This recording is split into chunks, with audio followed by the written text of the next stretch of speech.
जब ये जीव गुरु विमुख हो जाता है, नुग्रा कहलाता है, गुरुद्रोही कहलाता है।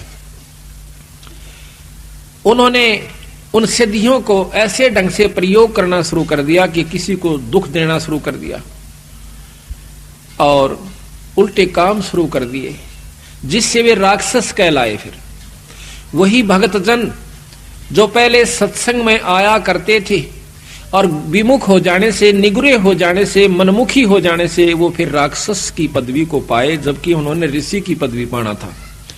गरीबदास जी महाराज कहते हैं, संगत माहे कुसंगत उपजय, जैसे बण में बांस और अपा घिस घिस आग लगा दें, कर दें बनखंड का भी नाश। फिर उन्होंने ऋषियों से भी दुश्मनी मोल ले ली, लड़ाई झगड़े होने करने शुरू कर दिए, उनकी यज्ञों को फेल करना शुरू कर दिया, उनके हवनों में विध्वंस करना शुरू कर दिया। फिर वो राक्षस बन जाते हैं। तो हम बंदी छोड़ के नाम के मंत्र के जाप करते रहने से आप सभी भक्तों में जबान सिद्धि आ जाएगी। कुछ दिनों के बाद आप छोटी मोटी कोई बात कह दिया करोगे, वह पार हो जाया करेगी।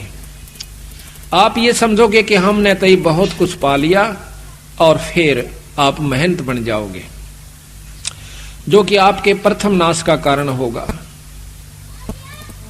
महाराज कहते हैं, शब्द महल में सिद्ध 24 अंश बिछोड़े विश्व बीसा। हमारे नाम के मंत्र में 24 सिद्धियां आ जाएंगी, 24 सिद्धियां। और कहते हैं उन सिद्धियों से क्या होगा कि आप लोग ये समझोगे कि अब हमारे बराबर कोई नहीं रहा, मैंने उपलब्धि होगी। वो कुछ भी नहीं हुआ। किसी की भैंस का झाड़ा ला दोगे, वह दूध दे देगी। किसी का हाथ फेर दोगे, छोटा मोटा बुखार ठीक हो जाएगा। पर ऐसा मत करना। यही कारण है हमारा डूब जाने का। कभी ऐसा नहीं करा।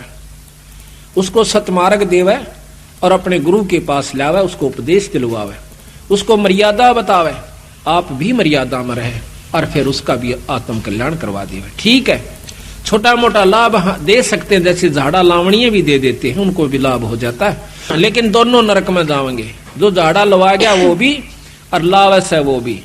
झाड़ा लवाणिये ने थोड़ी सी देर रिलीफ हो गया, एक दुख, छोटा सा दुख हो गया, सुख हुआ, आगे बाकी कुत्ते गधे की जुनी ज्यों की ज्यों उसकी तैयार से।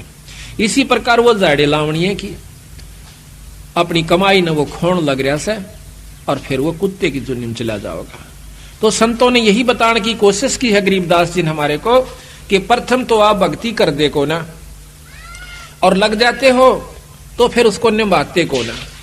जब तक आप निभाओगे नहीं, यानी मर्यादा में नहीं चलोगे, तब तक आपको उपलब्धि कोई नहीं होगी। इन बातों को सत्संग में याद दिलाया जाता है। सत्संग में आकर के नाम लेवे, नाम लेकर के फिर मर्यादा में रहे। सबसे पहला गुरु मर्यादा बताई संतों ने कि इससे विमुख हुआ जीव फिर कभी उभर कर नहीं आता। तो ये सब ज्ञान सत्संग से होता है, सत्संग संतों की कृपा से आपको उपलब्ध होता है। जब आप सत्संग में आओगे, संतों की शरण में आओगे, तो आपको बहुत कुछ जानकारी दी जाएगी, आत्म कल्याण की भी और मर्यादा में रहने की।